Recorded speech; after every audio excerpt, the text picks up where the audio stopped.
Welcome to Women in Electronics, the only show that empowers, develops, advocates, and celebrates the accomplishments and advancement of women in the electronics industry. With your host, Jackie Maddox. Well, hello, and here we are again for another Leader in Highlight Women in Electronics radio program, and I am honored to be here with our friend Riad from Master Electronics. Riad, thank you for joining us today. I will turn it over for you to introduce yourself, your title, and turn it over to you. Well, thanks for having me, Jackie, and it's just great spending time with you. My name is Riad Nizam. I'm the president of Master Electronics. Been part of this family business basically my entire life, and we like to have a lot of fun here. We like to do great work, and we like to, I'm passionate about leadership. That's why I'm talking to you today. I know you are, and I think you do a great job at it. So I wanted to ask you first, before we get into all the leadership stuff, because I do think, there's some questions about that I wanted to ask you. But how did you get your start in the industry? I know it's a family business, but how did this come to be with you, the president, at this point? Yeah. So it started off at a young age. Kind of had no choice. We had to work at the company as kids, and it was sweeping the floors, it was filing, it was whatever we were told. And so, although I worked at a young age, I really didn't like it. And so it was kind of like the last place I wanted to work. But what happened was my brother joined the family business during my last year in college. And him joining really encouraged me because we had the same views on the company. And he just said, "Hey, I think you can do a lot more at a younger age and make a bigger impact." And so that was the key moment that got me to join the company after college. Okay, well, glad you joined. And let me ask you a question. So yes, you did join the family business. You've been successful, but you also have a passion for leadership. Why? Why is that? Well, I'll say I didn't always have that passion for leadership. I don't know if I knew what leadership was. I thought leadership was making a successful business, making money. I was solely focused on making money. And the reason I'm so passionate about leadership now is I saw the impact that leadership can have on people's lives. And I saw the impact it can have on a culture and a company. So leadership and culture lead to better success for a company. And then it's just fun seeing people reach their goals, whether they're personal or professional. Well, you talked about personal and professional, so that's such a good segue for me for my next question. And so what do you think about personal and professional development? We're linking it together now, right? Because before, it seems like in the past, we would do a lot of professional development, but maybe I'll turn it over to you to comment on that. Like, why is that important? Yeah, I think it's always been ridiculous for people to say, "Oh, I have my personal life or I have my professional life, and I don't mix them." And it's just, how could you say that? It's all one. It's all one. And I think in the past it was only focusing on kind of like professional skills. It's called computer skills or analysis, and I think it's more about taking those skills and mixing them with speaking, understanding how to get the best out of people. And for me, it's all one. I mean, I talk personal with everyone I do business. All our partners, supplier partners, and customers, we're talking about all things, all mixed together. And when you know someone better, it helps build that trust, and then you do better business together. And that's why they're all intermingled for me. Well, and I think one time you said to me, the underdeveloped parts of yourself come through personally and professionally anyway.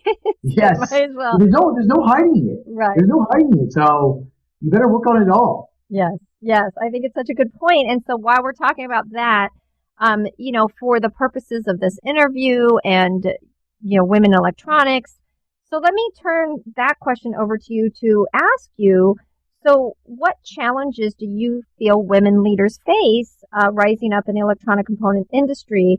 And what has Master done to try to help break some of these barriers for women?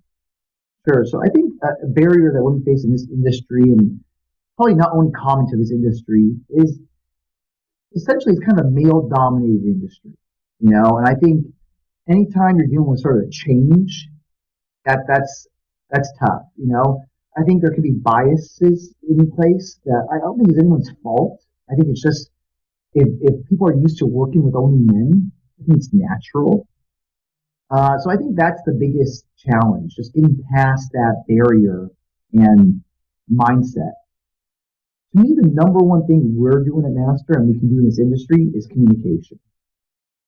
And the first thing is you must state openly and often anyone can make it here. Anyone can get a leadership position. Anyone can decide their own destiny. And you have to just make sure people are aware of that, because some people may not think that, even if your company is thinking that. So you really have to communicate it. Okay? That's like a kind of general stance. Then I think one-on-one conversations are key with people, key with women leaders. Help build their confidence. Help learn from them, listen to them. And then just be transparent with them, I don't think women want special treatment. They don't want to get a position that they didn't earn. So just understanding some of those challenges. Right. And I think you hit it. Understanding the differences. You're right. Women do like more one-on-one conversations. It's funny. We just had our conference recently, and it's one of the big topics that came up is especially during this whole COVID time. We're finding that you can throw it out there all you want to have people come talk to you, but unless you have those one-on-ones, you're really not going to hear the real scoop of what's really going on and the help that's needed. So you're absolutely correct about having the one-on-one conversations. And I think we had talked before, about this time bringing us all together and just being authentic and real, because, mom's on the phone, trying to work, dad's trying to work from home. And it's just, there's kids in the background or a dog's barking. It's just a different time. Yeah. I think you got to pull, like you said, even if you say you're open, it's hard for people to approach people sometimes. You're going to have to just, kind of pull it out of them in a nice, welcoming way. And it's not going to happen in one conversation. It's not going to happen in the first 5 minutes. I think, like anything, things take time, and we're kind of impatient, but that's something that we just have to give time. Right. Well, it's good to acknowledge that. So while we're on that topic, though, so what obstacles do you feel our male leaders face? Yeah, I think, kind of piggybacking on what I said, just some empathy needs to be developed and understanding things may be different for women. It's not the same thing, especially with a lot of working moms who are, even though they're working moms, they're still a lot of times the ones responsible for the women, the kids, or the household. So I think you've got to be aware of that. I think that's been probably one positive that I've seen from COVID. With everyone working from home and the struggles of the kids, it's been, we've had kids appear on our Zoom calls. And so I think it's exposed, what a big deal it is, that responsibility. I think just, inclusion and accepting different opinions is important. And I think change is hard. Change is hard for anyone, no matter what anyone says. So just accepting some change. I think if you can kind of just get your mindset right, the obstacles are easier to overcome. I think you're right. And I do think you would probably agree that in the past, we haven't overly valued leadership qualities like empathy and compassion. But it really is possible to be a strong leader, but to be empathetic and have compassion. Those are now essential qualities of a leader going into our current times and forward, right? So, absolutely. I mean, I don't know how you can excel without it, I would say. Right. And so it's important to develop those skills. So really, the other thing I wanted to ask you too is I know that you're very big on mentorship, as well as in Women Electronics, we have our industry-wide mentorship program because we very much value mentorship as well. You are in our mentorship program right now. Thank you so much. Yes, I am. I'm excited for that. I am too. I think it's going to be a great round. So who are your mentors and how have they helped you succeed in your career? Yeah, so I've had so many mentors throughout my career, that have been influential. And so I think two key mentors are my father and my brother Jamil have been key mentors to me. I would say I've learned so many lessons from them, but this is what I would say. You have to learn lessons, but you have to make them your own. I think maybe that's a mistake I made early on where I would just take exactly what was said and maybe try to go make that happen, even though that wasn't me. And that was, I think, a learning process. So take what makes sense, make it your own, and go from there. And even if you don't agree with it, it's just something for you to be aware of. Maybe it's a lesson from a mentor that you don't agree with, which is something you can go with. So I would say that's what I've learned. I would say, words are powerful. They build confidence in you. They build awareness. Mm. So true. It's powerful both ways, either to tear someone down or build them up. And we have to be really conscious of how we use our words. I think it's that is such a critical point of what you just said. I wish more people would remember that, of how powerful words are. But also, okay, so since we're talking about mentorship, we have some younger individuals coming into the industry and we're hoping to capture them. We need more and more, obviously. So what would your advice be to professionals trying to rise up during this time? So I would say something first. I would say work ethic. I think work ethic is very important. And you could be the smartest person in the world. If you don't have the work ethic, I don't think it means anything. So I think work ethic is what I would recommend for our rising talent. I would say be open-minded. Learn to listen. A lot of younger people think they know everything already for whatever reason, and I was the same way. But learn to listen and learn to be open-minded. And then another one is learn how to take feedback. Sometimes it's tough feedback. Mm-hmm. I would say the best people I've mentored or worked with at my company are the ones that come to me and say, Riad, can you tell me areas I can improve in? Can you tell me something that you don't like about me? Or that is, and they make it easy to receive feedback.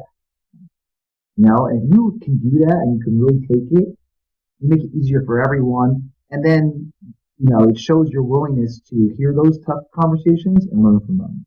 Right. And that's where we talked about the personal and professional development. You cannot develop professionally if you're not personally secure enough to take that criticism and to do something with it. And so that goes right back to that point. So really, Master Electronics has been in the industry, obviously. When did the business start? So it started 1967, so 53 years ago. It's going to be 54 years soon. Wow. So in your opinion, what makes you one of the strongest distributors in the industry to this date? So I'll put it on two areas. One is I think we're the fastest, most flexible, and most entrepreneurial distributor out there that loves the challenge of solving problems for our customers and suppliers. So those attributes there. And then the other part is the people side. I would say we accept people for who they are at this company, no matter what. We have some quirky people here, I have to tell you. But since we have that environment and we accept people for who they are, it really brings together a great group of people that know how to make great things happen. And so I'd say those are the two main things.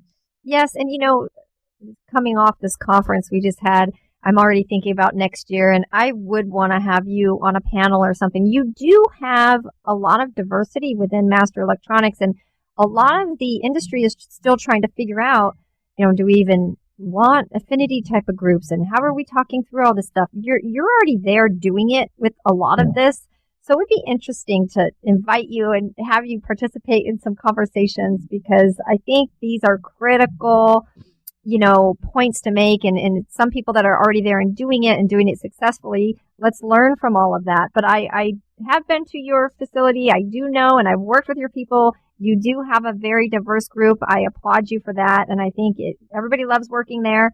And so you do accept people, and that is great. So, and I did want to ask you though, we're talking about women electronics and we're talking about the industry and we're talking about moving forward.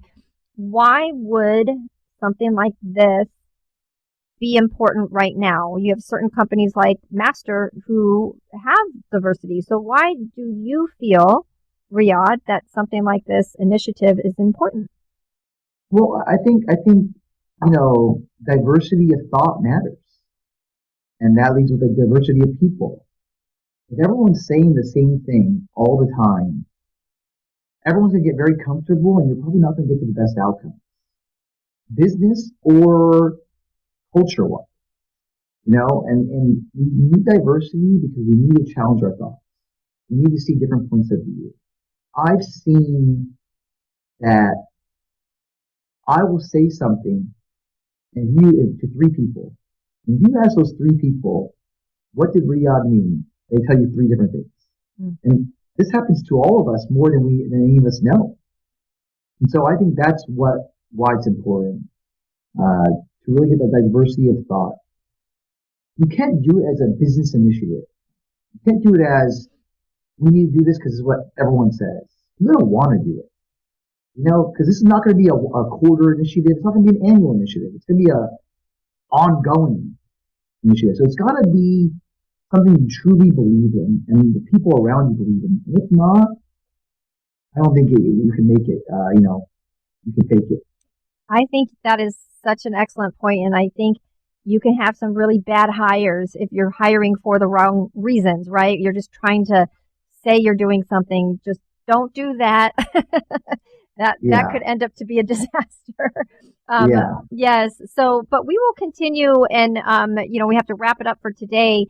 So great talking to you. We, had some other things to get to, but these interviews always go so fast. But I wanted to thank you for your time, Riad. We will definitely catch you on some of our events, bring you to the table. Would love to talk through these issues more with you because you have so much to offer. And love your people, love your organization. Thank you. Well, they love you too, and it's great having this organization part of our industry, and we love that people in our company are part of it, and they give us great feedback. So thanks for doing it. All right. Well, thank you, and have a blessed day. Take care.